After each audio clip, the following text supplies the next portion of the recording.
Okay dear students, अस्सलाम वालेकुम। अच्छा देखें, आप लोग के जो फाइनेंशियल अकाउंटिंग के पेपर में एक कुछ चेंजेस आई हैं, कुछ नया एरिया एक ऐड हुआ है। यानी कुछ डिलीट हुआ है और कुछ ऐड हुआ है। तो डिलीट होने में अब कंट्रोल अकाउंट की रिकंसिलेशन हट गई है। नॉर्मल कंट्रोल अकाउंट है जो नॉर्मल डेटर्स कंट्रोल अकाउंट और क्रेडिटर्स कंट्रोल अकाउंट की जो नॉर्मल कंट्रोल अकाउंट बनाने का काम है वो है, लेकिन रिकंसिलेशन माइनस हो गई है। ओके। और उसकी जगह एक और रिकंसिलेशन आ गई, सप्लायर्स रिकंसिलेशन। ओके।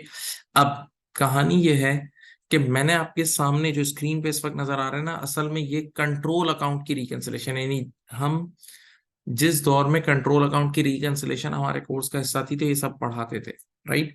लेकिन अभी मैंने इसलिए रखा है ताकि मैं एक ओवरव्यू आपको दूं और उसके बाद हम सप्लायर रिकंसिलेशन की तरफ मूव करें। ओके। तो देखें आपके सामने स्क्रीन पे एक चीज नजर आ रही होगी, ये डे बुक्स। देखो ये रही sales day book, sales return day book, cash book और जनरल जर्नल, राइट। तो डे बुक्स, सबसे पहले बात, डे बुक्स जिसको हम बुक्स ऑफ प्राइम एंट्री भी बोलते हैं, डे बुक्स जिसको हम बुक्स ऑफ प्राइम एंट्री भी बोलते हैं, ये वो बुक्स होती है जहां ट्रांजैक्शन सबसे पहली बार जाके रिकॉर्ड होती है। जहां ट्रांजैक्शन सबसे पहली बार जाके रिकॉर्ड होती है, तो जिस बुक में क्रेडिट सेल्स सबसे पहले रिकॉर्ड होती है उसको सेल्स डे बुक बोलते हैं। जहां सेल्स रिटर्न सबसे पहले रिकॉर्ड होती है उसको सेल्स रिटर्न डे बुक बोलते हैं। जहां क्रेडिट परचेजेस सबसे पहले रिकॉर्ड होती है उसको परचेजेस डे बुक बोलते हैं। जहां परचेज रिटर्न सबसे पहले रिकॉर्ड होती है उसको परचेज रिटर्न डे बुक बोलते हैं। और इसके अलावा बैंक और कैश की जितनी भी ट्रांजेक्शन्स हैं, बैंक और डिस्काउंट अलाउड और डिस्काउंट रिसीव, वो सब कैश बुक में रिकॉर्ड होती हैं। और इन सब के अलावा अब जो भी ट्रांजेक्शन रह गई उनकी जर्नल एंट्रीज बनती हैं जनरल जर्नल में, राइट। ओके। तो ये बेसिक्स आपने पढ़ी है अपनी लाइफ में, बुक्स ऑफ प्राइम एंट्री के नाम से या बुक्स ऑफ ओरिजिनल एंट्री के नाम से। अब यहां देखें, मैंने यहां पर एक एग्जांपल ली। देखो सेल्स डे बुक नजर आ रही है। अच्छा, ये बात याद रहे कि ये जो क्लास आप ले रहे हो इससे पहले आपने कंट्रोल अकाउंट की बेसिक वाली क्लास देखी हुई है। इस क्लास को लेने से पहले कंट्रोल अकाउंट की बेसिक वाली क्लास आपने देखी हुई है, डेटर कंट्रोल अकाउंट और क्रेडिटर कंट्रोल अकाउंट। ओके। उसके बाद ये क्लास देखनी है, बी केयरफुल। अब देखो, ये देखो, आज सुबह मैंने मिस्टर ए को 5,000 की क्रेडिट सेल की, मिस्टर बी को 6,000 की ये देखो, और मिस्टर सी को 8,000 की। तो जब मैंने, देखो सेल्स डे बुक को देखो, मैंने ए को आज 5,000 की सेल्स की, बी को मैंने की कितने की, बी को मैंने की है 6,000 की और सी को 8,000 की। तो बेटा जब मैं तीन अलग अलग लोगों से डील कर रहा हूँ, दिमाग पे जोर दो, तीन अलग अलग लोगों से डील कर रहा हूँ, तो क्रेडिट सेल्स की वजह से डेटर जिंदा होता है। क्रेडिट सेल्स की वजह से डेटर जिंदा होता है, तो मुझे डेटर के तीन अलग अलग, ये देखो, ये एक, दो और तीन, ये डेटर के तीनों अलग अलग अकाउंट मेंटेन करने हैं और इसी को हम कहते हैं इंडिविजुअल अकाउंट। डेटर के मुझे तीन अलग अलग अकाउंट मेंटेन करने हैं और मेरे प्यारे बच्चों इसी को हम कहते हैं इंडिविजुअल अकाउंट। ये इंडिविजुअल अकाउंट आपकी खिदमत में है, यानी हर डेटर का अपना अकाउंट। इसको इंडिविजुअल अकाउंट भी बोलते हैं, पर्सनल अकाउंट भी बोलते हैं, सब्सिडरी लेजर्स भी बोलते हैं और मेमोरेंडम अकाउंट भी बोलते हैं। ये ABC के जो अपने अपने ऊपर अकाउंट मेंटेन किए हुए हैं ना, इसको इंडिविजुअल अकाउंट भी कहते हैं,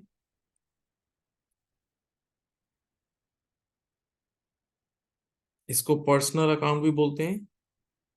ओके। इसको बेटा सब्सिडरी लेजर्स भी बोलते हैं,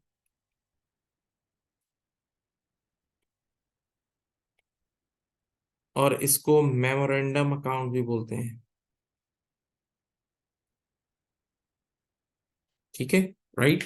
ये सारे, ये एक ही आदमी के सारे नाम हैं। ये क्यों मेंटेन करते हैं, इसकी बहुत सिंपल सी लॉजिक है।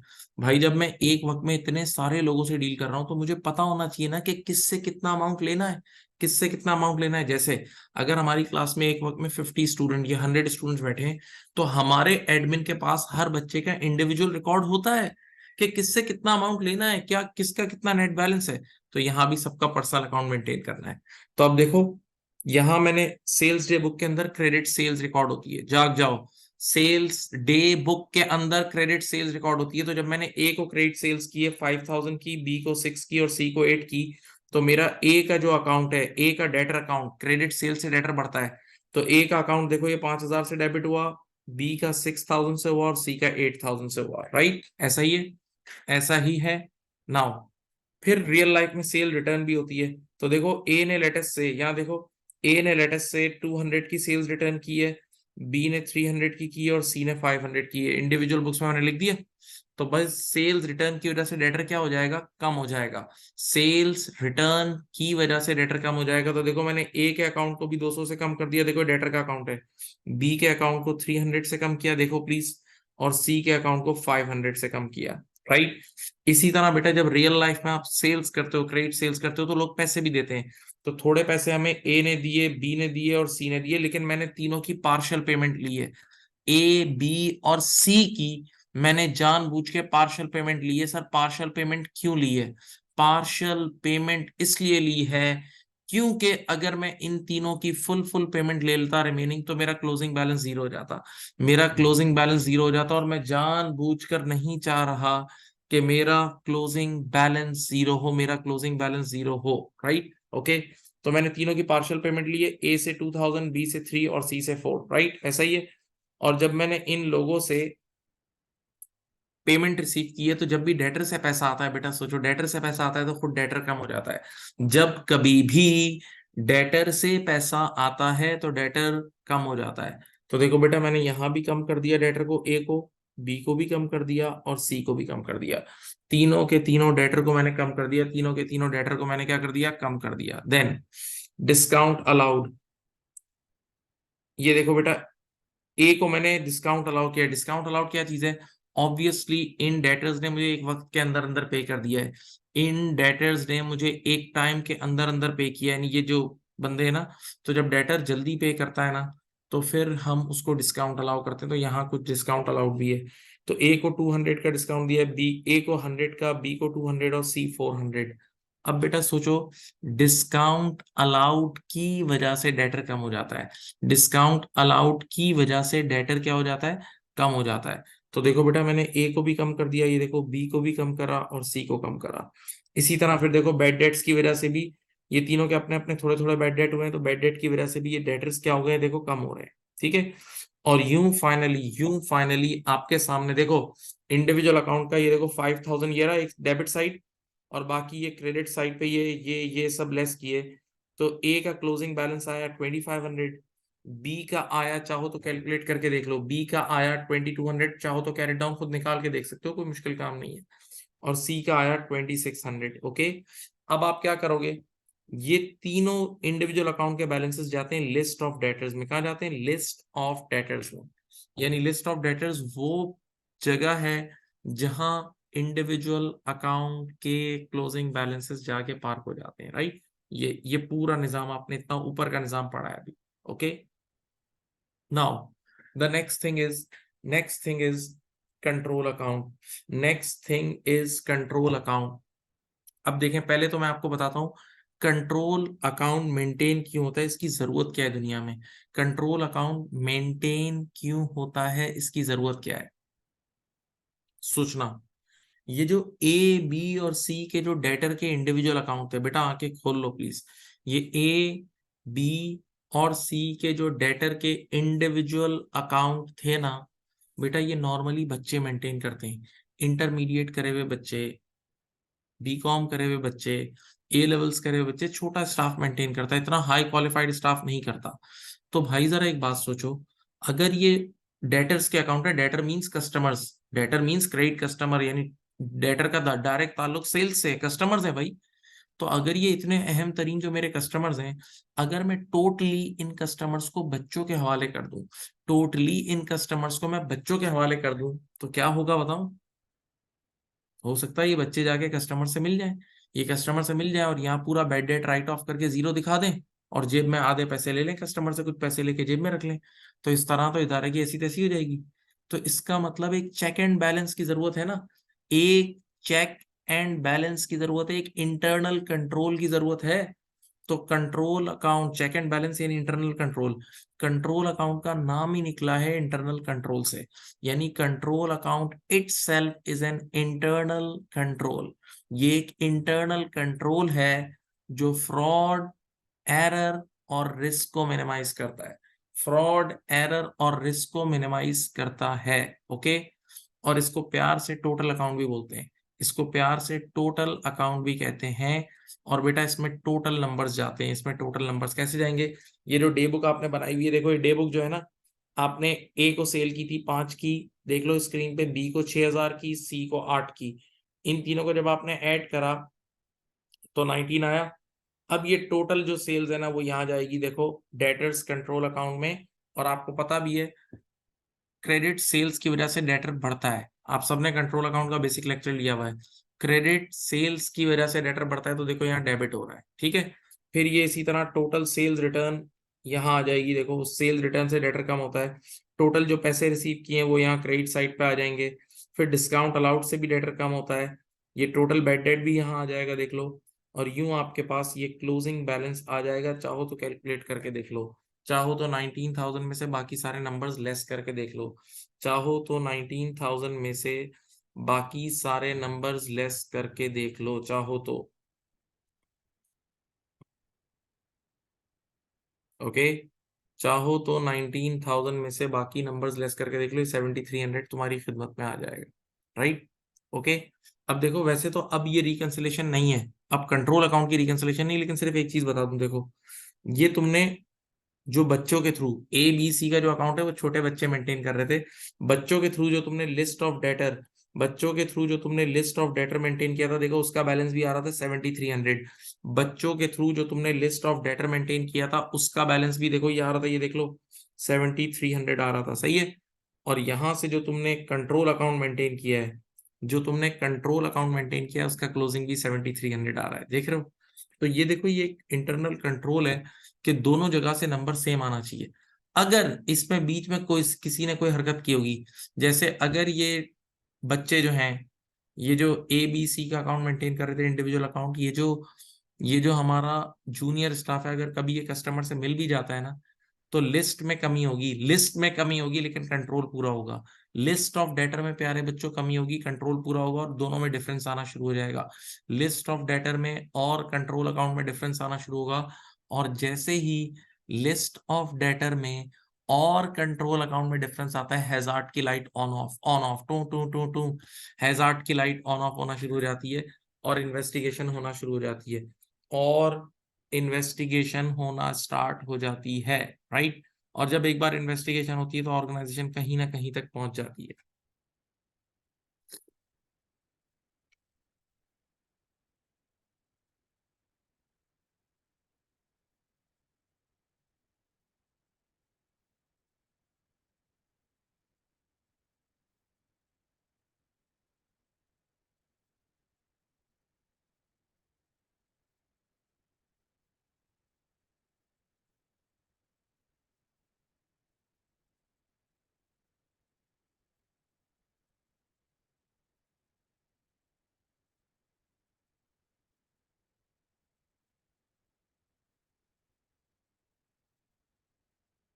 बेटा इसका मतलब क्या हुआ? ये ए बी सी के जो अकाउंट्स हैं वो इंडिविजुअल अकाउंट्स है, पर्सनल अकाउंट है, हर बंदे का नाम ले लेके, हर हर कस्टमर का अलग अलग नाम लेके ही मेंटेन होगा, अलग अलग नाम के इंडिविजुअल अकाउंट है, सही है। इसको सब्सिडरी लेजर्स भी बोलते हैं, पर्सनल अकाउंट भी बोलते हैं। अब ये जो है ना, देखो ये कंट्रोल अकाउंट है, इसमें टोटल नंबर्स जा रहे हैं, देखो कंट्रोल अकाउंट का आंखें खोल के देखो, सारे टोटल नंबर देखो, ये भी टोटल गया, सारे टोटल नंबर पोस्ट होते हैं।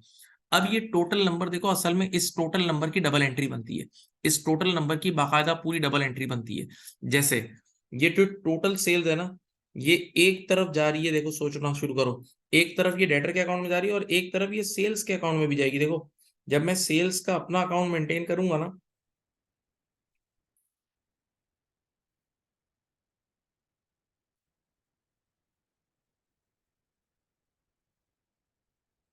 जब मैं सेल्स का अपना अकाउंट मेंटेन करूंगा ना, तो देखो यहाँ सेल्स के अकाउंट में 19,000 क्रेडिट हो जाएगा, यानी देखो पूरी डबल एंट्री बनेगी। सेल्स खुद क्रेडिट हो रही होगी, डेटर डेबिट हो रहा होगा, देखो आंखें खोल के देखो, सेल्स का अकाउंट क्रेडिट हो रहा होगा और डेटर का अकाउंट डेबिट हो रहा होगा। इसी तरह बेटा सेल्स रिटर्न की अपनी पूरी एंट्री बनेगी। सेल्स रिटर्न की एंट्री क्या होती है? सेल्स रिटर्न खुद डेबिट होता है और डेटर्स कंट्रोल अकाउंट देखो क्रेडिट हो रहा है। तो ये जो टोटल नंबर्स हैं बेटा, देखो डे बुक का जो टोटल है ना, ये जो डे बुक का टोटल है, ये आपके पास नीचे सेल्स के अकाउंट में, सेल्स रिटर्न के अकाउंट में, डिफरेंट अकाउंट में पोस्ट हो रहे होंगे और साथ साथ कंट्रोल अकाउंट में। अब ये जो नीचे की जो पोस्टिंग है ना, ये जनरल लेजर है, ये जनरल लेजर वाली पोस्टिंग है, जनरल लेजर। जबकि ऊपर की जो अकाउंटिंग है, जो ABC की जो अकाउंटिंग है ना, वो इंडिविजुअल अकाउंट और पर्सनल अकाउंट है, इंडिविजुअल अकाउंट और पर्सनल अकाउंट है। ओके, इंडिविजुअल अकाउंट और पर्सनल अकाउंट है। अब याद रखना, जो इदारा कंट्रोल अकाउंट मेंटेन करता है, डायलॉग सुनना, जो इदारा कंट्रोल अकाउंट मेंटेन करता है, तो अब वो ट्रायल बैलेंस में जो डेटा लेके जाएगा वो डायरेक्ट कंट्रोल का टोटल, ये रहा, ये वाला, वो ये वाला, देखो ये वाला, वो ये कंट्रोल अकाउंट का डायरेक्ट टोटल लेकर जाएगा, वो ये कंट्रोल अकाउंट का डायरेक्ट टोटल लेके जाएगा, कंट्रोल अकाउंट का डायरेक्ट टोटल लेके जाएगा, ये वाला बैलेंस, ये वाला बैलेंस। ओके, तो जो ट्रायल बैलेंस में और फाइनेंशियल स्टेटमेंट में आगे जो भी प्रोसेसिंग होंगी वो कंट्रोल अकाउंट के नंबर्स होंगे, ये वाले नंबर्स होंगे, ये वाले होंगे, और कंट्रोल अकाउंट के नंबर्स होंगे। Okay, right. लेकिन हाँ, इसका ये मतलब नहीं है कि हम इंडिविजुअल अकाउंट की इंपॉर्टेंस को छोड़ दें। इंडिविजुअल अकाउंट की अपनी एक बहुत बड़ी इंपॉर्टेंस है।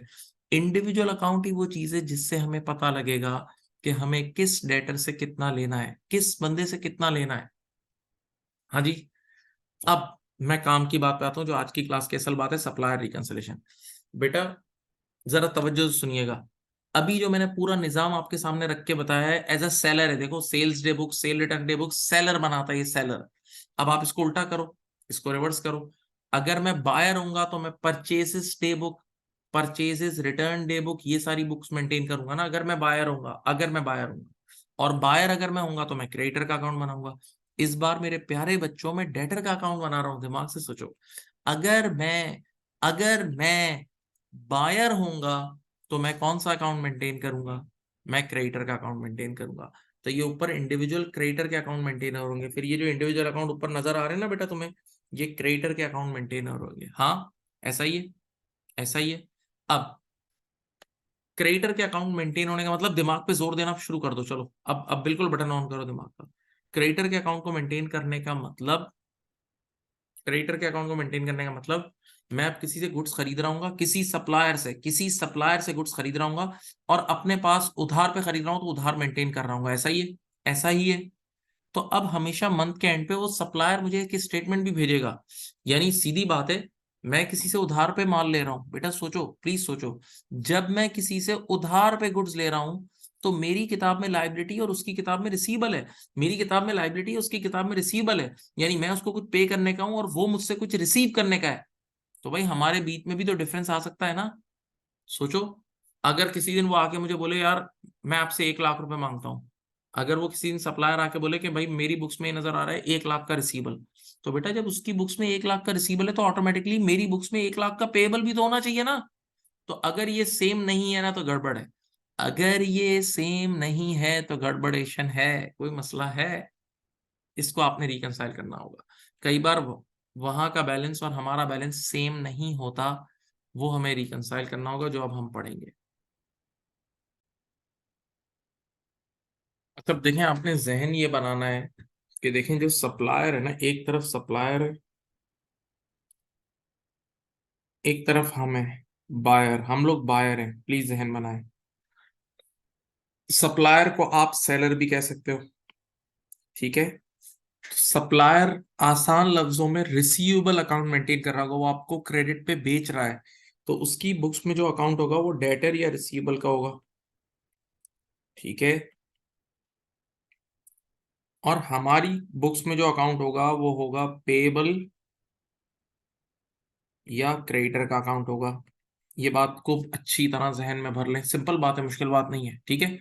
अच्छा, जब सप्लायर की बुक्स में डेटर और रिसीवेबल का अकाउंट होगा, तो डेटर बढ़ता है तो डेबिट होता है, कम होता है तो क्रेडिट होता है। डेटर बढ़ता है तो डेबिट, कम होता है तो क्रेडिट होता है। और हमारे पास पेबल का अकाउंट है, तो ये बढ़ेगा तो क्रेडिट होगा, और कम होगा तो डेबिट होगा। ओके, ये बात जहन में रखना। ओके, अब एक और बात, मैं तो आपको अकाउंट की फॉर्म में बात कर रहा हूं, लेकिन अब आपको स्टेटमेंट्स मिलेंगी, इन्हीं चीजों की शायद आपके सामने स्टेटमेंट्स आएंगी। तो यूं सोचो, स्टेटमेंट इस तरह बनेगी, जैसे ये ओपनिंग बैलेंस है 200 का, फिर यहाँ क्रेडिट सेल्स हुई है 1000 की, फिर सेल्स रिटर्न हुई है लेट अस से 300 की, और फिर ये क्लोजिंग बैलेंस आ जाएगा। 1200 माइनस 300, 12 माइनस 3 900। ठीक है, तो अब आपको स्टेटमेंट इस तरह नजर आ रही होगी कि हर वो चीज, बेटा बात सुने, हर वो चीज जो हमारे यहाँ डेबिट हो रही है, जो इधर डेटर के अकाउंट में डेबिट हो रही है, वो ऐड करेगा, वो उसको स्टेटमेंट में जाके ऐड कर रहा होगा। और जो चीजें क्रेडिट हो रही हैं, तो क्रेडिट से डेटर कम होता है ना, तो वो लेस कर रहा होगा। सही है, यानी हर वो चीज जो यहाँ डेटर के अकाउंट में डेबिट हो रही है, वही सप्लायर अपनी स्टेटमेंट में ऐड कर रहा होगा। और जो चीजें डेटर के अकाउंट में प्यारे बच्चों क्रेडिट हो रही है, वो लेस कर रहा होगा।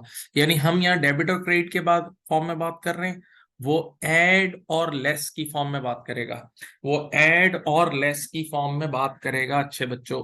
सही।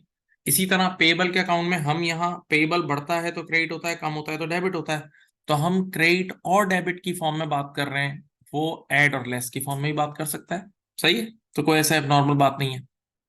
अच्छा बेटा, सप्लायर जब हमें क्रेडिट सेल करेगा ना, तो वो जो सेलर होता है, सेलर वो इनवॉइस भेजता है, तो सप्लायर हमें इनवॉइस भेजेगा। सप्लायर सप्लायर हमें इनवॉइस भेजेगा। Supplier is the seller, supplier is the seller, supplier is the seller. Supplier हमें इनवॉइस भेजेगा, सप्लायर हमें इनवॉइस भेजेगा, सप्लायर हमें इनवॉइस भेजेगा। और जिस दिन सप्लायर हमें इनवॉइस भेजेगा, सप्लायर खुद के पास क्रेडिट सेल्स रिकॉर्ड करेगा। सप्लायर जिस दिन हमें इनवॉइस भेजेगा, तो सप्लायर खुद के पास क्रेडिट सेल बुक करेगा, और जब वो क्रेडिट सेल बुक करेगा, तो वो डेटर को बढ़ाएगा, वो डेटर को बढ़ाएगा, वो डेटर को बढ़ाएगा। अच्छा बेटा, बायर वो बंदा है जो अल्टीमेटली इस इनवॉइस को रिसीव करेगा। तो इनवॉइस रिसीव करते ही बायर एंट्री बनाएगा, परचेसेस डेबिट और पेएबल क्रेडिट, तो बायर अपने पेएबल को बढ़ाएगा, बायर अपने पेएबल को बढ़ाएगा, सप्लायर अपने रिसीवेबल को बढ़ाएगा, बायर अपने पेएबल को बढ़ाएगा जब वो इनवॉइस भेजेगा, सप्लायर इनवॉइस भेजेगा। सही है। इसी तरह पेमेंट जो है वो बायर यहां से भेजेगा, पेमेंट यहां से जाएगी भाई, पेमेंट पेमेंट बायर भेजेगा और सेलर रिसीव करेगा। बेटा कॉमन सेंस की बात है, मुश्किल बात नहीं कर रहा। बायर के ऊपर उधार है ना, तो बायर पेमेंट भेजेगा, बायर पेमेंट भेजेगा, सेलर उस पेमेंट को अच्छे बच्चों रिसीव कर लेगा। ठीक है। अब एक चीज होती है जिसको हम बोलते हैं टाइमिंग डिफरेंस। ये आप लोगों ने बैंक रिकंसिलेशन के अंदर भी पढ़ा है। वो ये होता है कि सप्लायर ने एक इनवॉइस भेजी ईयर एंड के आखिरी दिन, सप्लायर ने ईयर एंड के आखिरी दिन इनवॉइस भेजी, सप्लायर ने ईयर एंड के आखिरी दिन इनवॉइस भेजी, सुनना। और सप्लायर ने जब इनवॉइस भेजी, तो सप्लायर ने इनवॉइस रेज कर दी ना, तो उसने तो रिसीवेबल बुक कर लिया होगा। सप्लायर ने ईयर एंड से पहले अपने रिसीवेबल को बढ़ा दिया होगा, लेकिन अभी तक वो बायर तक नहीं पहुंची है, तो बायर ने अपना पेएबल बुक नहीं किया होगा।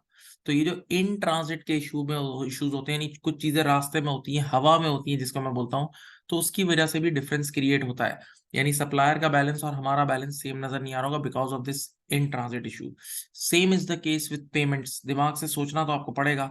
बायर ने यहाँ से पेमेंट रिलीज की, बायर ने यहाँ से पेमेंट रिलीज की साल के आखिरी दिन, तो बायर ने तो पेमेंट करते ही अपना अपना अपना खुद का लाइबिलिटी कम कर दी होगी, बायर ने अपनी लाइबिलिटी क्या कर दी होगी, कम। लेकिन बेटा अगर सेलर ने ईयर एंड तक उसको रिसीव नहीं किया, सेलर ने ईयर एंड तक उसको रिसीव नहीं करा, तो उसका रिसीवेबल बढ़ा हुआ नजर आ रहा होगा, तो वंस अगेन बेटा डिफरेंस होगा, वंस अगेन डिफरेंस होगा। तो ये वो छोटी छोटी चीजें हैं जिनकी वजह से डिफरेंस आ सकता है, जिनकी वजह से डिफरेंस प्यारे बच्चों आ सकता है। ओके। अब यहाँ देखें, ये एक क्वेश्चन मैं आपके सामने पहला पेश करने जा रहा हूं, और ये ऑलमोस्ट इन्होंने ये आपकी बीपीपी की स्टडी टेक्स्ट के अंदर है। ठीक है, मैं इसको जरा इनलार्ज करता हूँ। देखें ये जो चीज है ना, तो और से देखें, स्क्रीन पे आपको नजर आ रहा होगा, ये सप्लायर की स्टेटमेंट है, ये है,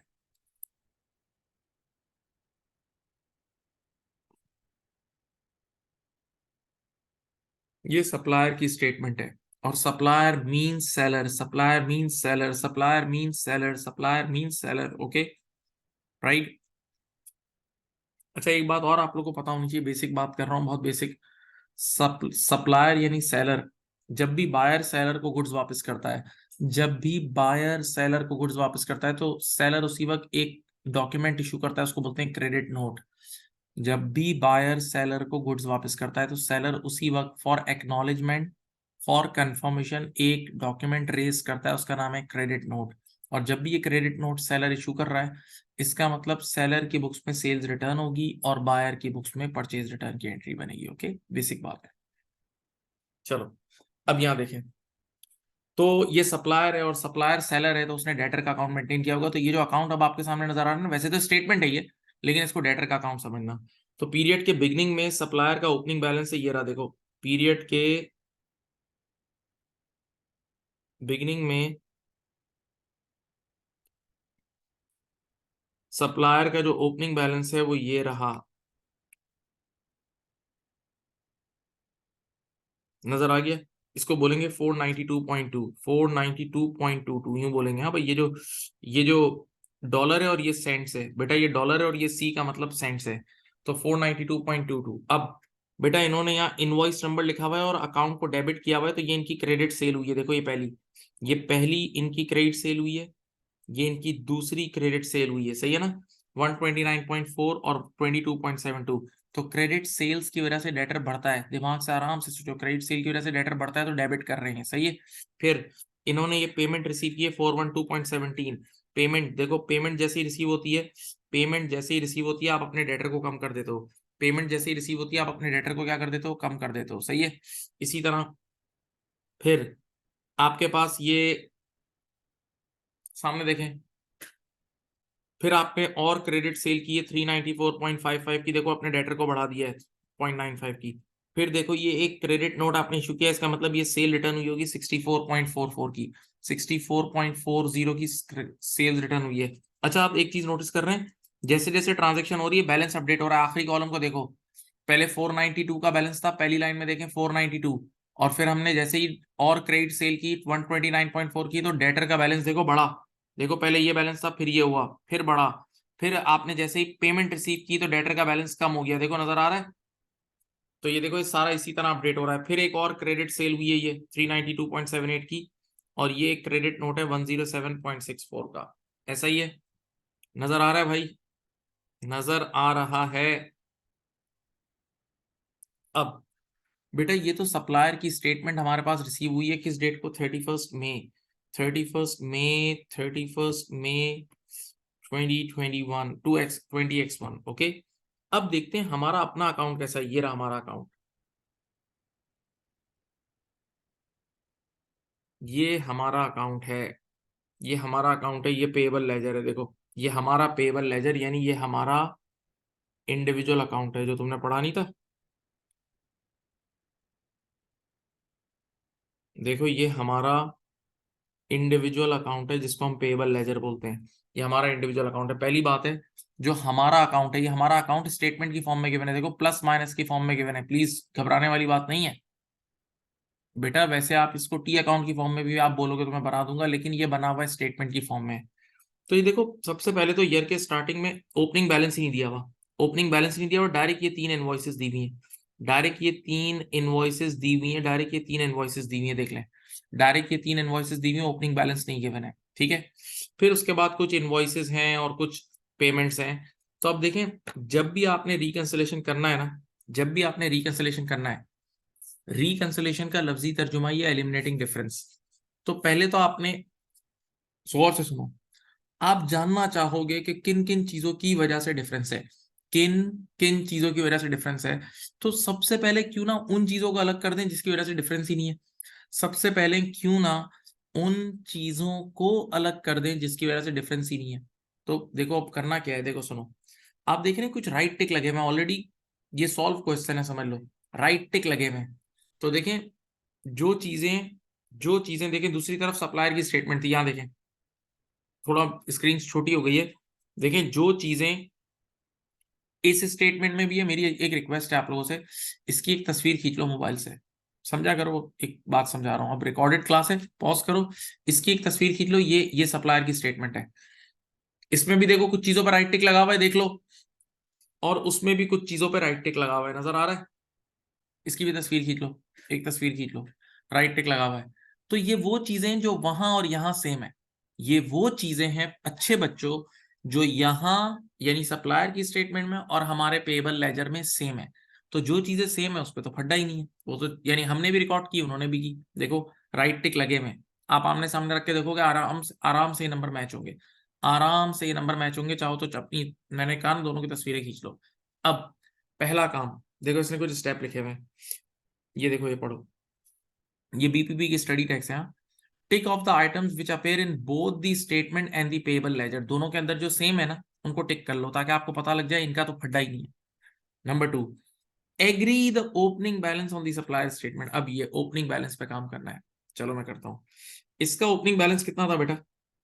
इसका ओपनिंग बैलेंस था 492, ये रहा ना 492.2, कितना था? 492.2, यानी इसका ओपनिंग बैलेंस था 492.2। ये रिसीवेबल मांग रहा था ईयर के स्टार्टिंग में, जबकि उसका ओपनिंग बैलेंस तो है ही नहीं। देखो मैं इनलार्ज कर देता हूँ, उसका ओपनिंग बैलेंस तो है ही नहीं। तो अब उसका ओपनिंग बैलेंस क्यों नहीं है बताओ? क्योंकि जरा सुकून से स्टोरी सुनो। पिछले महीने के एंड पे, जब ये पिछला महीना हुआ होगा ना, उसके एंड पर उसने कुछ इनवॉइसेस भेजी होंगी, उसने इनवॉइस भेजी होगी और उसी वक्त रिसीवेबल बुक कर लिया होगा।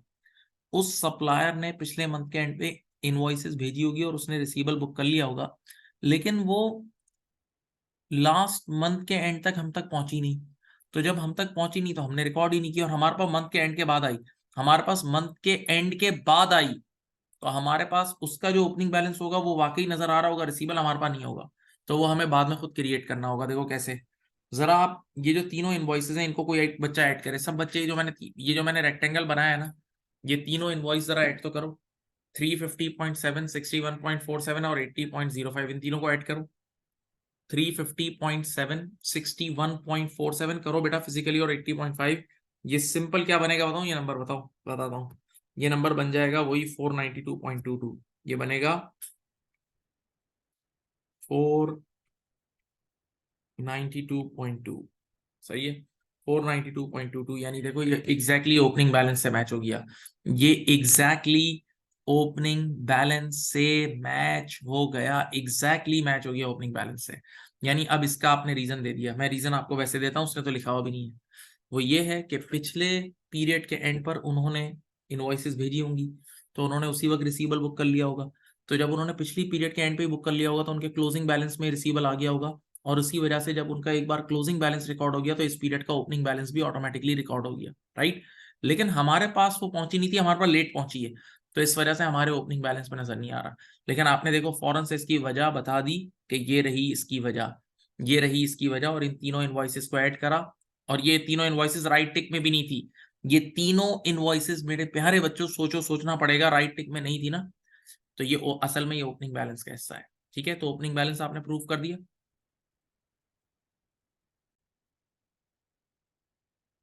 अब एक तो आपने ओपनिंग बैलेंस को वो रिकंसाइल कर दिया कि ओपनिंग बैलेंस के डिफरेंस की वजह ये थी। अब अगली चीज सुनिए, क्या देखें, ये जो पेमेंट हुई है ना 412.17, इसका भी रिलेशनशिप बताता हूँ।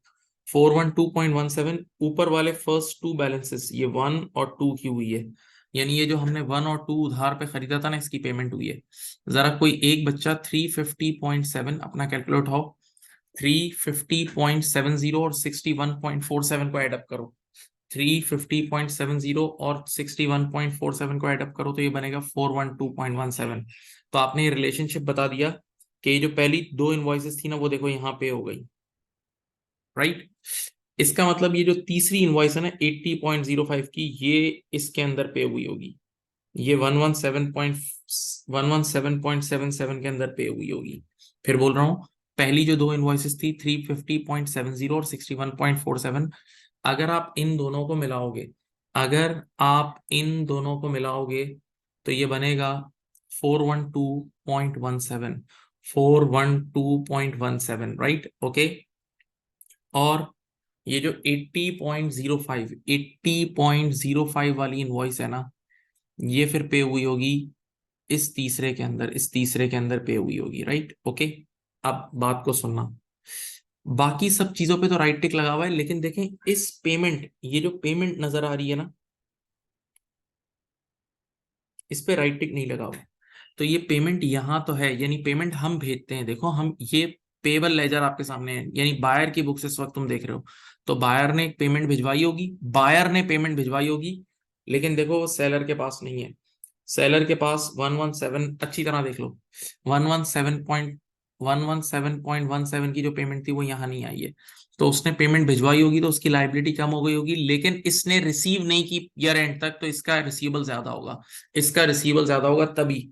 देखो ईयर एंड पर इसका रिसीवेबल कितना है, 847.86, ईयर एंड पर इसका रिसीवेबल है 847.86 और उसका कम है, उसका क्लोजिंग बैलेंस देखो कितना है, उसका क्लोजिंग बैलेंस है कम, तो क्लोजिंग 337.31, तो क्लोजिंग बैलेंस के इसके कम होने की वजह, पेबल के क्लोजिंग बैलेंस के कम होने की एक वजह हमने ढूंढ ली कि वहां से पेमेंट रिलीज हुई है, बायर की तरफ से पेमेंट रिलीज हुई है और बायर ने उसको बुक कर लिया है, लेकिन सेलर ने, मेरे प्यारे बच्चों, सेलर ने उसको अभी तक बुक नहीं, सेलर के पास रिसीव नहीं हुई, तो सेलर ने अपना रिसीवेबल कम नहीं किया, इसलिए रिसीवेबल ज्यादा है। तो अभी जब मैं रिकंसिलेशन बनाऊंगा तो उसमें इस डिफरेंस को रिकॉर्ड करूंगा 117.77 के। एक और चीज मैं देखता हूँ, बाकी सब चीजें देखो इधर हो गई, यहाँ सिर्फ ये थी इसका बता दिया। अब उधर आओ, देखो अच्छी तरह इनलार्ज करो, इसमें भी हर चीज पे राइट टिक लगा हुआ है, देखो हर चीज का मतलब, क्रेडिट नोट पे भी वॉइस राइट टिक लगा हुआ है, क्रेडिट नोट का मतलब इसका सेल्स रिटर्न और उसका परचेज रिटर्न। लेकिन देखो ये वाली इनवॉइस प्लीज देखें, ये वाली इनवॉइस जो है ना 392.78, 392.78, 392.78 पर कोई राइट टिक नहीं लगा हुआ और ये इनवॉइस है, ये इनवॉइस है यानी, और ये सेलर है। अब ये सप्लायर की स्टेटमेंट है, तो सेलर ने जब क्रेडिट सेल की होगी ना पीरियड के एंड पर, तो सेलर ने अपने पास रिसीवेबल बुक कर लिया, अपने पास ये रिसीवेबल बुक कर लिया, तभी इसका रिसीवेबल ये ज्यादा है, देखो इसका रिसीवेबल ईयर एंड पर ये ज्यादा है, ओके। लेकिन बायर तक अभी तक ये नहीं पहुंची, बायर ने इसका पेबल बुक नहीं किया, इस इनवॉइस को रिकॉर्ड नहीं करा, तो बायर कम है, सेलर ज्यादा है और बायर कम है। देखो ये नंबर याद रखना 392.78, वहां जाके देखो नहीं है, वहां जाके देखो नहीं है, वहां नहीं है ना। तो बस ये दो रीजंस हैं, ये दो रीजंस हैं। एक एक चीज देखो, सो फिर बोलता हूँ, एक ऐसी पेमेंट थी, पेमेंट हमेशा बायर करता है, एक ऐसी पेमेंट थी 117.77 की जो बायर ने की, सेलर ने रिसीव नहीं की, इस वजह से फर्क है। और एक इनवॉइस थी बेटा, फिर बोल देता हूँ, एक इनवॉइस थी जो सेलर ने क्रेडिट सेल की है बायर को ईयर एंड से पहले, इसने इनवॉइस रेस कर दी और इसने रिसीवेबल बुक कर दिया, लेकिन उसने पेएबल बुक नहीं किया, इस वजह से क्लोजिंग बैलेंस में डिफरेंस आ रहा है। आइए मैं आपको रिकंसाइल करके देता हूँ, आसान है। ये देखो, मैं यूं लिखूंगा, मैं लिखूंगा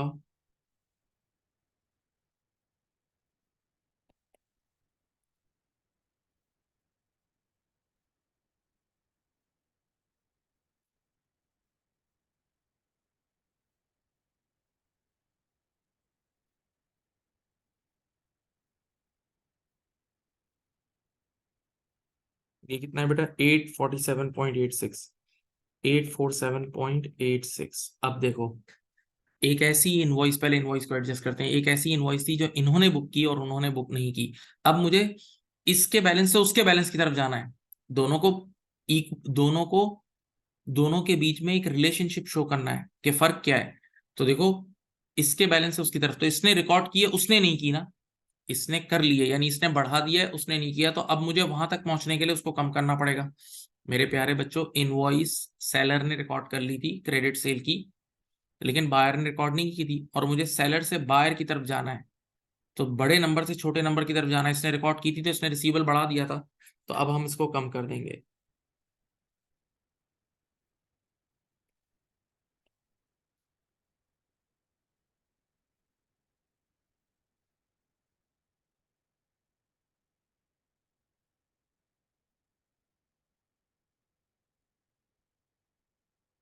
इनवॉइस नंबर क्या था, 34392,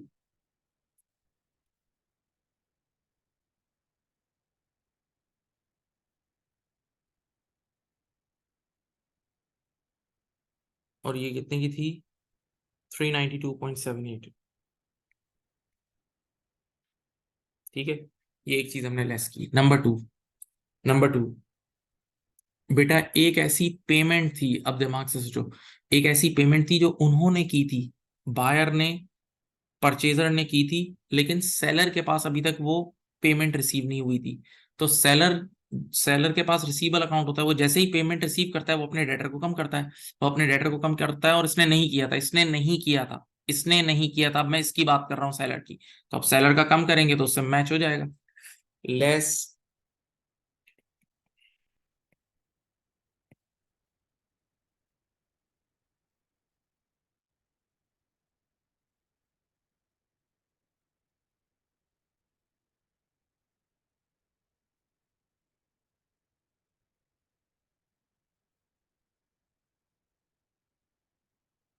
बेटा देखते हैं, 11, देख लो अच्छी तरह, 117.77।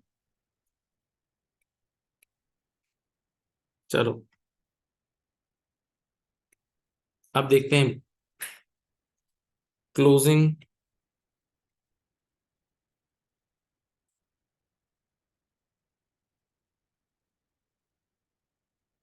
देखो अब सब सब कैलकुलेट उठाओ, सब कैलकुलेट उठाओ, करो करो, अब मैं भी कर रहा हूँ, आप भी करो।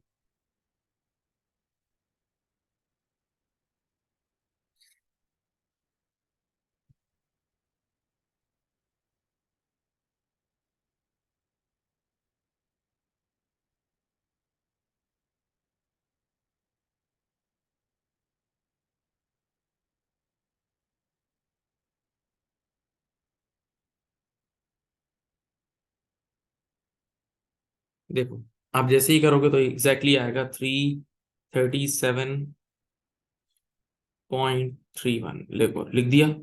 और ये आपने देखो बिल्कुल बता दिया कि ये दो चीजें थी जो डिफरेंस की वजह थी, ये दो चीजें थी जो डिफरेंस की वजह थी। और देख लो 337.31 जाके चेक करो, वहां होगा, देख लो यहाँ, यही है 337.31 आ रहा है।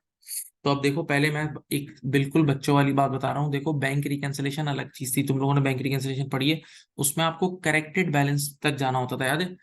एक आपके पास कैश बुक का बैलेंस गिवन होता था, एक आपको बैंक स्टेटमेंट का ओरिजिनल बैलेंस गिवन होता था, और इक्वल करके आप नीचे आके इक्वल करते थे, याद है? इक्वल करते थे और करेक्टेड बैलेंस तक पहुंचते थे। यहाँ करेक्टेड बैलेंस तक पहुंचना मकसद नहीं है, यहाँ बस इन दोनों के क्लोजिंग बैलेंस को आपने मैच करना है और उनके जो रीजंस है वो बताने। तो आपने बता दिया, देखो ये दो चीजें थी जिसकी वजह से डिफरेंस आ रहा था। तभी देखो एंड में उसका, इसका क्लोजिंग बैलेंस और इसका क्लोजिंग बैलेंस आपस में एक रिलेशनशिप में आ गया यूजिंग दीज 2 पॉइंट्स, यानी बस ये दो रीजंस थे जिस वजह से प्रॉब्लम हो रहा था, ये दो रीजंस थे जिसकी वजह से प्रॉब्लम हो रहा था, ठीक है। अब जो मेरी वैसे इसके अभी एग्जाम किट में कोई ऐसे सवालात इतने नजर नहीं आ रहे, मेरा अपना मानना ये है कि वो आपसे थ्योरी में ये चीजें पूछ सकता है, वो आपसे थ्योरी में ज्यादातर ये चीजें पूछ सकता है, राइट? या कहानी सुनाएगा और नीचे पूछेगा कि क्या वजह है इन दोनों के डिफरेंस की, तो आपको वो एमसीक्यूज में ऑप्शंस देगा और आपको बताना होगा भाई हाँ ये वजह है, ये वजह है, ये वजह है, राइट? ओके। तो ये एक क्वेश्चन आपकी बीपीपी की इन्होंने स्टडी टेक्स्ट में दिया था, ये मैंने आपकी खिदमत में पेश कर दिया, ये आपकी खिदमत में पेश कर दिया। अब कुछ सवालात मैंने अपने भी बनाए और कुछ मैंने नेट से भी उठाए, राइट? तो वो भी हम इसको देख लेते हैं। ये हमारा फर्स्ट क्वेश्चन था, कोई इतना एबनॉर्मल काम नहीं है ना, इसको इतना सोचो कि ये बहुत बड़ा एबनॉर्मल काम। चलो अब देखो ये एक और सवाल आपकी खिदमत में आ गया। इस सवाल में, इस क्वेश्चन में हम राइट टिक खुद लगाएंगे। अब हम राइट टिक, ये जो पहली चीज है ना सप्लायर स्टेटमेंट है, देखो ये पहली चीज है स्टेटमेंट ऑफ अकाउंट, देखो। और देखो इसमें supplier supplier is seller, supplier is basically seller, और सेलर हमेशा डेटर का अकाउंट मेंटेन करता है, बताया था ना। तो ये देखो डेटर के अकाउंट में जब आप इनवॉइस रेज करते हो यानी सेल्स करते हो, तो देखो ये डेटर बढ़ रहा है, ये देखो डेटर बढ़ रहा है, और डेटर बढ़ता है तो देखो ये डेबिट होता है, डेटर बढ़ता है तो डेबिट होता है। और देखो जैसे ही पेमेंट आई तो देखो डेटर क्रेडिट हुआ, पेमेंट आई तो डेटर क्या हुआ,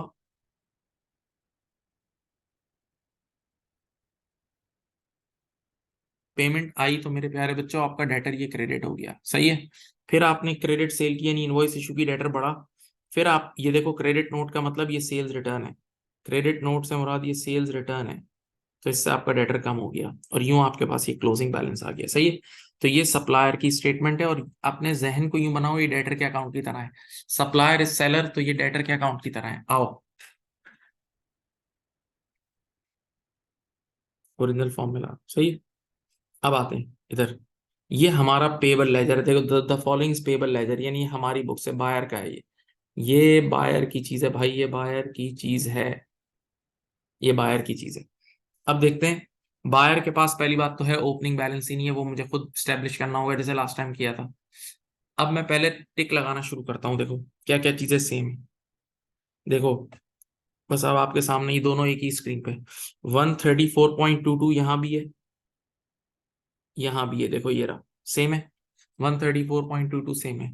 फिर यहाँ 29.3 है, यहाँ भी 29.3 है, सेम है।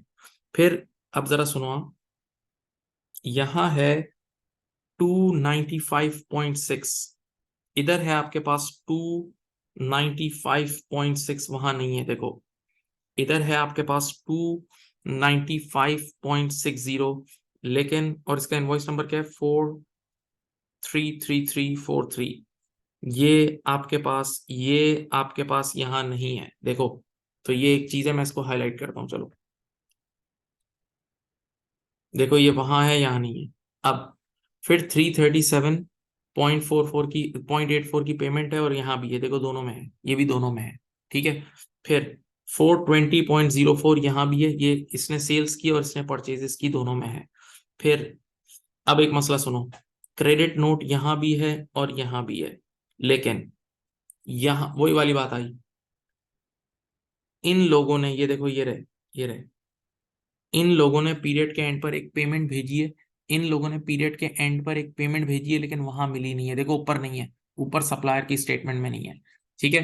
तो अब वही वाला बिल्कुल वैसा ही सवाल है, एक वहां से इनवॉइस रेज हुई है जो यहाँ नहीं है, सप्लायर की तरफ से एक इनवॉइस रेज हुई है जो यहाँ नहीं है, और बायर की तरफ से एक पेमेंट रिलीज हुई है नीचे से, देखो, और वो ऊपर नहीं है, ये दो ही फर्क है, ठीक है। लेकिन मैं पहले आपके सामने ओपनिंग बैलेंस स्टेब्लिश कर दूं, ये देखो, इसका ओपनिंग बैलेंस बच्चों कितना है, 398.24, और यहाँ कोई ओपनिंग बैलेंस ही नहीं है। तो अगर ये ऊपर वाली तीन इनवॉइसेस, ये वाली तीन इनवॉइसेस को तुम मिलाओ ना, तो ये बिल्कुल सेम हो जाएगा। ये वाली तीन इनवॉइसेस को मिलाओ, चलो करो, मैं भी करता हूँ, आप भी करें।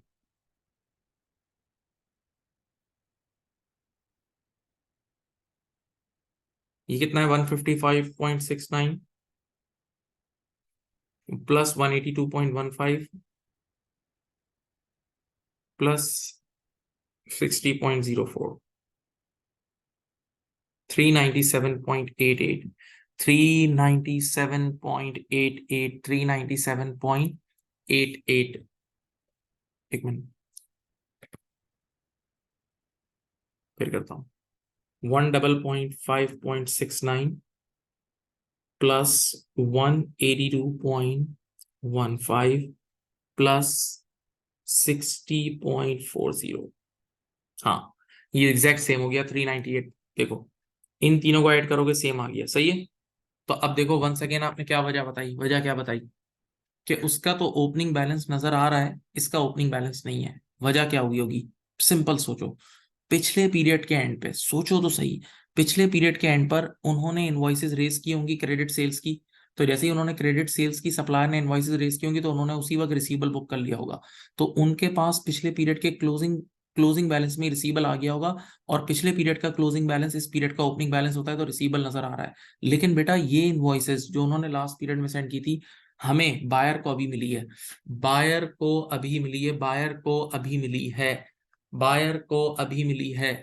तो बायर ने बेटा अभी तक रिकॉर्ड नहीं किया था, तभी इसने इस पीरियड में रिकॉर्ड किया है। तो ये आपने रिकंसाइल करके बता दिया, आपने बता दिया देखो भाई ये ओपनिंग बैलेंस यहाँ से मैच हो रहा है, ठीक है।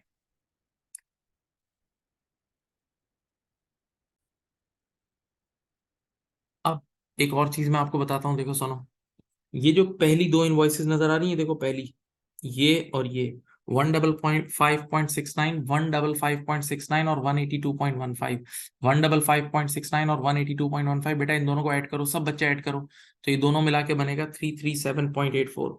तो ये दोनों जो है ना, ये दोनों देखो यहाँ पे हो गई है, ये सिर्फ आप एक रिलेशनशिप बता रहे हैं, ठीक है। और फिर ये 60.4 जो है ना, ये बाद में जाके पे हुई होगी, 60.4 जो है ना, ये वाली इनवॉइस, इसकी पेमेंट यहाँ कहीं बाद में हुई होगी, 140.60 के अंदर हुई होगी, ठीक है। तो आपने एक तो ओपनिंग बैलेंसेस बिल्कुल मैच कर, ओपनिंग बैलेंस को मैच करके दिखा दिया, एक सेकंड आपने एक इनके बीच में ये भी बता दिया कि इनवॉइस किस तरह पे हो रही है। अब आ जाओ, आपने देख लो, अब आंखें खोलो, मैंने रेड पेन से जो राइट टिक किए, जो चीजें सेम है उसका तो कोई फड्डा ही नहीं है। कुछ चीजें रिकॉर्ड नहीं हुई हैं। क्या क्या नहीं हुई हैं, सुनो। नंबर एक, ये रहा। वहां से एक इनवॉइस रेज हुई थी, उन्होंने रिसीवेबल बुक कर लिया था, लेकिन इन्होंने अभी तक पेबल बुक नहीं किया। तभी ये वाला क्लोजिंग बैलेंस इनका ज्यादा होगा और ये वाला क्लोजिंग बैलेंस इनका कम होगा। देखो, उन्होंने रिसीवेबल पूरा बुक कर लिया, इन्होंने पेबल बुक नहीं किया। एक फर्क। सेकंड, बेटा ये एक पेमेंट है। देखो पेमेंट 140.6, पेमेंट हमेशा बायर करता है। पेमेंट हमेशा बायर करता है, प्लीज जाग लो। तो इन्होंने पेमेंट की और इन्होंने तो अपने पेबल को कम कर दिया, लेकिन वहां तक पहुंची नहीं है, वहां तक पहुंची नहीं, देखो ऊपर नहीं है। तो उन्होंने अपने रिसीवेबल को कम नहीं किया हुआ, ठीक है। तो अब मैं क्लोजिंग बैलेंस को वैसे ही रिकंसाइल करता हूँ, सेम वही सेम है, बिल्कुल सेम सवाल है। सेम सवाल है, मैंने खुद बनाया ताकि आप लोग की प्रैक्टिस हो। चलो यहाँ लिख देता हूँ, चलो।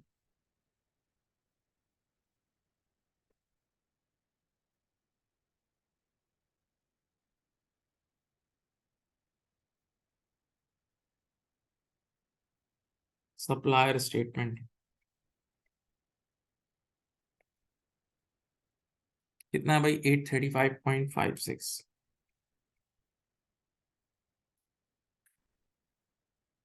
835.56 सही है। अब इसमें से सबसे पहले ये वाली इनवॉइस लेस होगी, ये वाली इनवॉइस लेस होगी 295.60 की। क्यों लेस होगी भाई? क्योंकि आप सप्लायर के बैलेंस से वहां जा रहे हो, और सप्लायर ने रिकॉर्ड की हुई है, उसने नहीं की हुई। सप्लायर ने रिकॉर्ड की हुई है, ये रिसीवेबल उसने नहीं किया हुआ। तो आपको सप्लायर ने अपने आप को बढ़ा दिया होगा ना, सप्लायर ने जैसे रिसीवेबल बुक किया होगा बढ़ा दिया होगा, जबकि अब मुझे बड़े नंबर से छोटे नंबर पे जाना है, दूसरी साइड की तरफ जाना है, सोचो ना, पेबल वाले बैलेंस की तरफ जाना है। तो इन्होंने रिकॉर्ड कर ली थी, इन्होंने नहीं की, तो आप लेस करोगे तभी ये उससे रिकंसाइल होगा ना।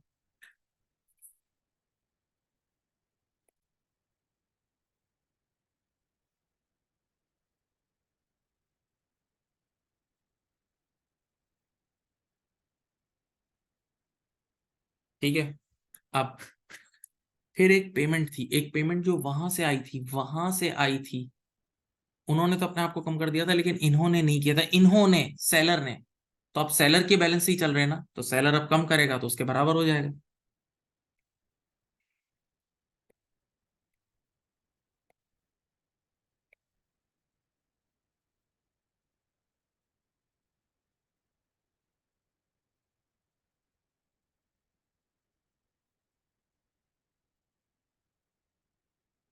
कितनी थी बेटा, 140.60।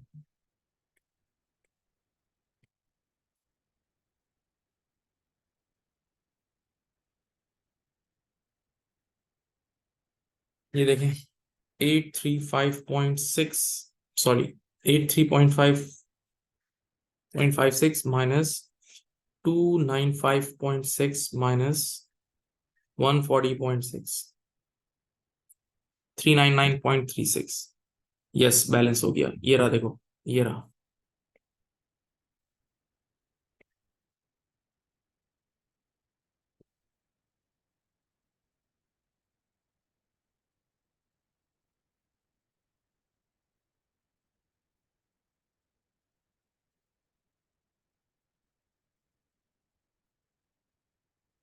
यही है, 399.36 closing balance of payable laser. देखो बैलेंस हो गया, बैलेंस हो गया ना,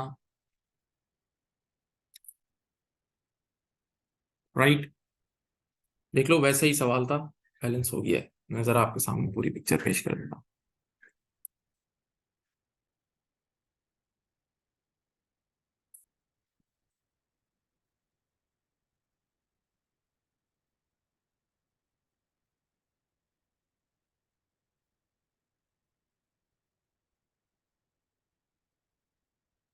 अब आ जाओ इधर, आ जाओ। एक और सवाल है, इसमें ये जो है ना, ये सप्लायर है, स्टेटमेंट ऑफ सप्लायर है ये भाई, ये स्टेटमेंट ऑफ सप्लायर है। और ये है परचेज लेजर अकाउंट, यानी पेबल पेबल अकाउंट, सही है। अब देखते हैं इस बार क्या क्या चीजें सेम हैं। इस बार तो मजे की बात ये, ओपनिंग बैलेंस भी सेम ही है। चलो मैं राइट टिक लगाना शुरू करता हूँ।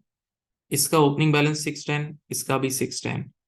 फिर इसने सेल्स की 90 की, इसने परचेजेस की 90 की, बिल्कुल सही है, हाँ देखो मैच हो रहा है। फिर इसने सेल्स की 135 की, इसने परचेज की 135 की, जबरदस्त। फिर इसने पेमेंट भिजवाई 610 की, ये देखो इसने भी 610 की पेमेंट रिसीव की। फिर यहाँ क्रेडिट नोट 20 का है और वो क्रेडिट नोट इसके लिए परचेज रिटर्न होगा, यहाँ भी 20 का है, सेम है। फिर इसने 253 की पेमेंट भेजी, इसने भी इसने 253 की सेल्स बुक की, इनवॉइस के थ्रू देख लो। तो इसने 253 की परचेजेस रिकॉर्ड की। अब आना, आप देखो एक बड़ा गेम चेंजर है। फिर इसने यहाँ 47 की सेल्स की, लेकिन यहाँ 74 है, देख लो, ये है ट्रांसपोजिशन एरर। लो, इस सवाल में एक नया एरर आया, ट्रांसपोजिशन एरर। अब आप इतना पढ़ चुके हो, आपको पता होगा नंबर्स आगे पीछे करना। इसने 47 रिकॉर्ड किया और उसने कितना रिकॉर्ड किया है, 74। इसने 74 रिकॉर्ड कर लिया, उसने अपने पेबल को ज्यादा बढ़ा दिया है।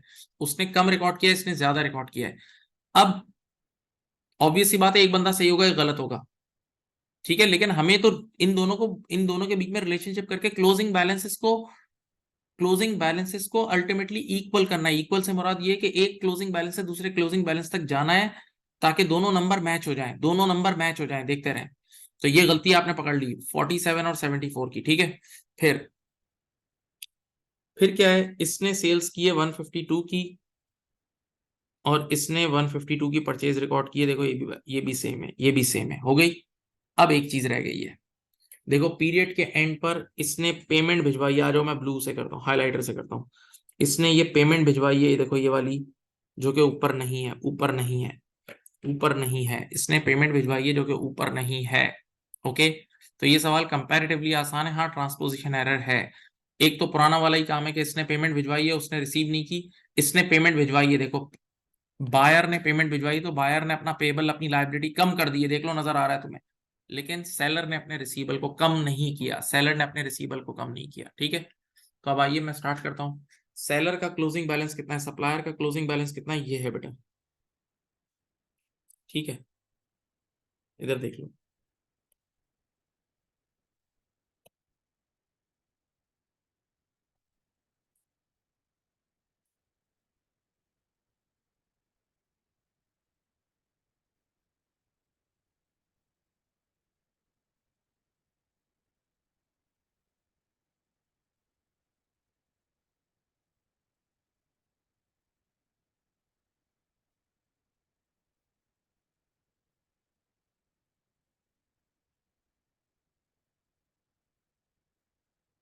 क्लोजिंग बैलेंस ऑफ सप्लायर कितना है भाई, 657।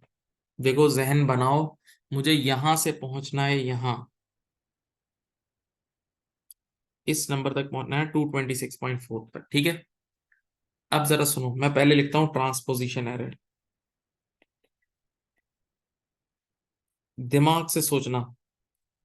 इसने ऊपर वाले ने 40, ऊपर वाले से नीचे वाले की तरफ जा रहा हूं, ऊपर से नीचे। ऊपर वाले ने 47 की सेल्स बुक करके 47 का रिसीवल बुक किया था, नीचे वाले ने 74, यानी 47 और 74 का अगर फर्क लो तो 27 रुपए का फर्क है। नीचे वाले ने 27 रुपए का ज्यादा बुक कर लिया था, और मैं अब ऊपर से नीचे जा रहा हूं, ऊपर से, तो ऊपर कम है, नीचे ज्यादा है। तो अगर आपको इन दोनों नंबर्स को मैच करना होगा, तो ऊपर वाले ने कम रिकॉर्ड किया था ना, ऊपर वाले ने कम रिकॉर्ड किया था, और मुझे छोटे से बड़े नंबर की तरफ जाना है, यूं सोचो। इस एरर के लिए मुझे छोटे से नंबर, छोटे से बड़े की, नीचे ऊपर वाले ने बेटा सिर्फ 47 का रिसीवल बुक किया था, जबकि नीचे वाले ने 74।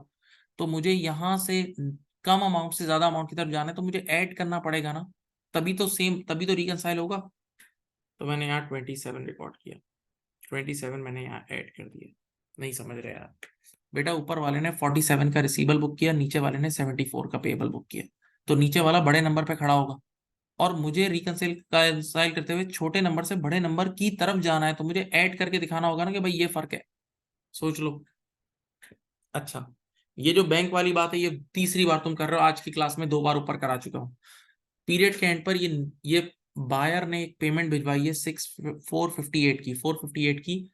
तो बायर ने तो अपने आप को कम कर दिया है, लेकिन सेलर ने अभी तक कम नहीं किया, और हम सेलर की तरफ से चल रहे हैं, तो सेलर को कम करेंगे ना।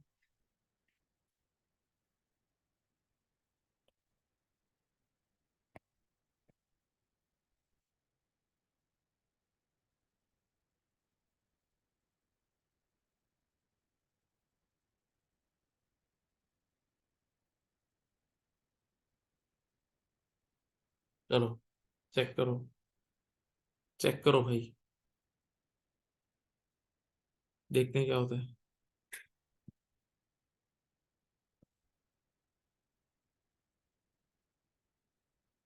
जी बैलेंस हो गया, 226 आ गया।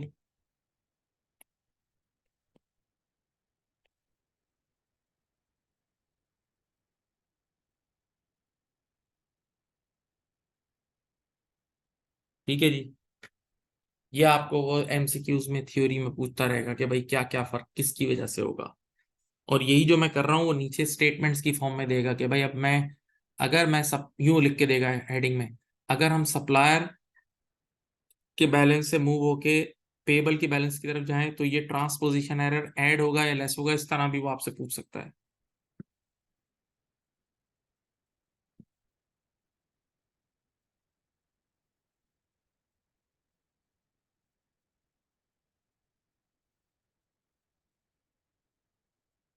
ओके।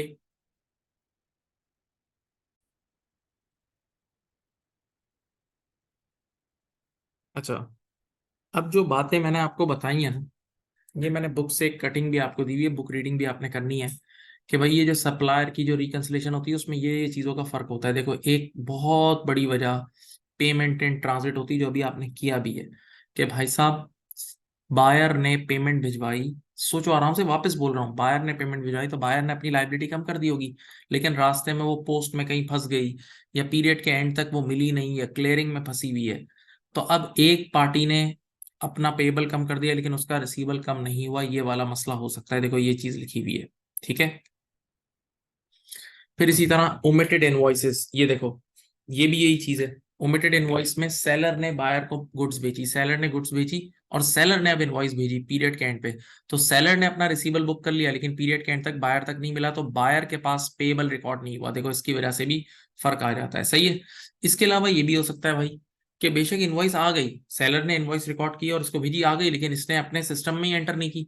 बायर ने एक इसको बोलते हैं ना ओमिशन, ओमिशन, बायर ने अपने सिस्टम में ही एंटर नहीं की, सिस्टम में ही एंटर नहीं की, बायर ने अपने सिस्टम में ही एंटर नहीं की, राइट, ओके। देन इसी तरह क्रेडिट नोट्स देखो पढ़ लो। Invoices or credit notes may appear in the ledger of one business but not in that of the due to error of omission। हाँ, एक एक बिजनेस है, सेलर ने रिकॉर्ड कर लिया बायर ने नहीं किया, या सेलर ने रिकॉर्ड नहीं किया बायर ने कर लिया, दोनों में से कुछ भी हो सकता है, ठीक है।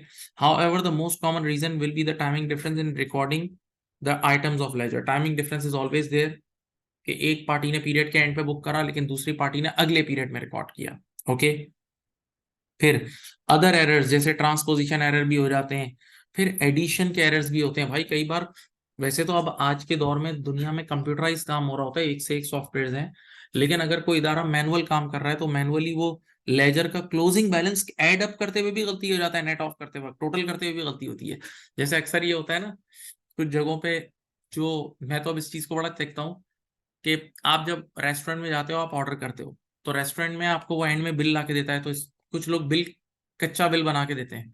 तो एक कुछ लोग क्या करते हैं, बड़े चालाक बनते हैं, जो वो उस बिल को आइटम्स देखते हैं, भाई हाँ भाई मैंने चिकन कढ़ाई ऑर्डर की थी, मैंने ये ऑर्डर किया था, इतनी रोटियां ऑर्डर की थी, इतनी ड्रिंक्स, ये देख लिया, और वो सारी आइटम्स देख लिया, हाँ हाँ ये ऑर्डर की थी, और उसको पैसे देते हैं। लेकिन कभी कभार आजकल एक नया फ्रॉड चल रहा है, मैंने बहुत बार पकड़ा है, आप उसको टोटल भी करो, खुद अपने हाथ से उस बिल को टोटल भी करो, टोटल में भी गलती होती है, टोटल में भी गलती करके लोग फ्रॉड करते हैं, तो टोटलिंग का भी मसला होता है।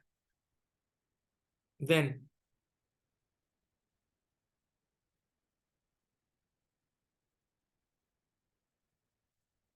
ये भी एक एरिया है छोटा सा कि आप पेमेंट कैसे कर सकते हो। तो भाई पेमेंट जो है ना, वैसे तो नॉर्मली अब जो बहुत छोटे पैटी सप्लायर्स होते हैं ना उनको कैश पे होता है, कैश पे होता है, वरना नॉर्मली अब बैंकिंग चैनल के थ्रू ऑटो ट्रांसफर चल रहे होते हैं, उसके थ्रू पे होता है, उसके थ्रू पे हो रहा होता है पेमेंट, सही ना इस वक्त के दौर में। लेकिन जैसे अगर हम अपने पाकिस्तान की बात करें तो पाकिस्तान में या इंडिया में, जैसे आपने एक चाय वाले से चाय मंगवा रहे हो किसी बहुत छोटे मोटे ढाबे से, तो अब वो उसका जो हिसाब चल रहा होता है वो कैश में सेटल होता है। लेकिन अब तो दुनिया इतनी आगे निकल गई है, वो लोग भी यूपीआईज और डिफरेंट किस्म के एप्स यूज कर रहे होते हैं, वो भी उनके भी बैंक अकाउंट्स होते हैं, वो चाहें तो वो भी बैंक में ले सकते हैं। लेकिन वरना नॉर्मली क्या होता है, वरना नॉर्मली ये होता है कि आप पेमेंट बैंकिंग चैनल के थ्रू कर रहे होते हो। अब देखो यहाँ पर एक चीज है, if queries on any invoices are to be raised, ये देख लो यहाँ, if queries on any invoices are to be raised with the supplier, there needs to be procedure to ensure that the invoice is not paid until the query has been settled. Very good। देखो भाई अब बात सुनो, seller ने मुझे कुछ goods भेजी, उसने रिसीवेबल बुक कर लिया, मैंने पेएबल बुक कर लिया, ठीक है। लेकिन उन गुड्स के अंदर कोई मसला था, उन गुड्स के अंदर कोई एक्सपायरी का इशू था या कोई भी इशू था, क्वालिटी का इशू था, तो मैंने वापस तो नहीं की, रिटर्न नहीं किया अभी, लेकिन मैंने सेलर को फोन किया और मैंने सेलर से ईमेल पे बात शुरू की कि भाई आपके गुड्स में ये मसला है, ये इश्यूज हैं, ये लीगल मसला है, ये है, आपने ये मटेरियल यूज नहीं किया था, ये कर दिया, अब ये मसला आ रहा है। तो अगर किसी आइटम के ऊपर क्यूरी रेज हो जाए तो अब उसकी पेमेंट रोको भाई। अगर किसी आइटम पे कोई मसला आ गया तो उसकी पेमेंट रोको। अब ऐसा नहीं है बिल्कुल ऑटो टक टक टक टक पेमेंट हो रही है, भाई पेमेंट कर दी फिर थोड़ी उसूल है दुनिया का, आपने पेमेंट कर दी उसके बाद तो चीजें रिजॉल्व होना मुश्किल है।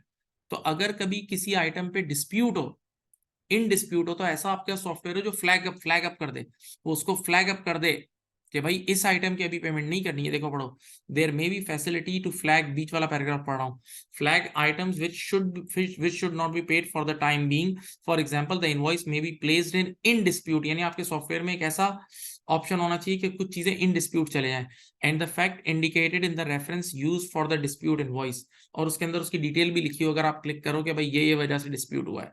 The dispute designation will need to be released when the dispute has been settled so that the item can be paid in the normal way। हाँ, एक बार वो प्रॉब्लम सेटल हो जाए ना, एक बार वो प्रॉब्लम सेटल हो जाए तो फिर ऐसा प्रोसेस भी होना चाहिए कि फिर फौरन पे हो, वरना आपकी गुडविल खराब होगी, It may be desirable to take the full period of credit from each supplier, right? अब ये भी बड़ा जरूरी है, देखो बात को सुनना। देखो दुनिया का पहले एक उसूल याद रखना कि जब भी किसी से पेमेंट लेनी हो तो जल्द से जल्द ले लो, और किसी को पेमेंट देनी हो तो लेट से लेट करो। ये दुनिया का बिजनेस का उसूल है। मजहब का उसूल कुछ और है, लेकिन दुनिया का उसूल क्या है? पेमेंट लेनी हो तो जल्दी से जल्दी, और पेमेंट देनी हो तो लेट से लेट, ताकि आप लेट से लेट पे करो तो आप उसके पैसे यूज करो ना, आपके लिए एक सोर्स ऑफ फाइनेंस हो जाएगी। तो यहाँ भी ये लिखा हुआ है, it may be desirable to take the full period of credit from each supplier, the number of days before settlement can be recorded for each supplier, this indicates that the time period before payment is to be made. यानी देखो, या day 0 है और 30 दिन का सामने वाले ने टाइम दिया मुझे, तो या तो अगर मैं डिस्काउंट अवेल कर रहा हूं, जैसे उसने बोला कि if you pay within 10 days then you will get discount, तो बिल्कुल आखिरी 10वें दिन पे करके डिस्काउंट अवेल करो, बिल्कुल एंड पे आके, यानी पैसे को जितना बचा सकते हो बचाओ। लेकिन अगर आप डिस्काउंट अवेल नहीं कर रहे, अगर आप डिस्काउंट, तो बिल्कुल इधर बॉर्डर पे आके, यानी आखिरी दिन 29वें दिन या 30वें दिन आके पे करो, ताकि फुल पीरियड ऑफ क्रेडिट तो यूज करो, क्योंकि पैसे की अपॉर्चुनिटी कॉस्ट भी तो है। भाई आप एक चीज सोचो, नॉर्मली इदारे, कितने इदारे बैंक ओवरड्राफ्ट पे भी चल रहे होते हैं, तो अगर कोई इदारा बैंक ओवरड्राफ्ट पर चल रहा होगा, अगर कोई इदारा बैंक ओवरड्राफ्ट पर चल रहा होगा मेरे प्यारे बच्चों, तो उसको रोजाना की बेसिस पे इंटरेस्ट देना पड़ता होगा, रोजाना, डेली। तो आप जितने दिन आप खींच सकते हो उतने तो खींचो, बिल्कुल आखिरी दिन आके पे करो ना, ताकि आपके ऊपर बैंक ओवरड्राफ्ट का इंटरेस्ट कम लगे। अगर आपने ऑलरेडी आप ओवरड्राफ्ट में चल रहे हो तो, क्यों अपना पैसा दूसरे को जल्दी दे रहे हो? तो ये ऐसा आपके पास निजाम होना चाहिए, ऐसा आपके पास निजाम होना चाहिए, ठीक है। तो उम्मीद है आप लोगों को बातें समझ में आ गई होंगी। अब आपने इसकी बुक रीडिंग भी करो, ये वो नया एरिया है जो, समझ लें कि ये आपके फाइनेंशियल अकाउंटिंग में ऐड हुआ है। अब कंट्रोल अकाउंट की रिकंसिलेशन खत्म हो गई है और ये वाली रिकंसिलेशन आ गई है, ठीक है। हो सकता है आपको इसके किट में भी सवाल मिलेंगे, तो उसको ट्राई करें बिल्कुल, और अपना बहुत ख्याल रखिएगा। अल्लाह हाफिज।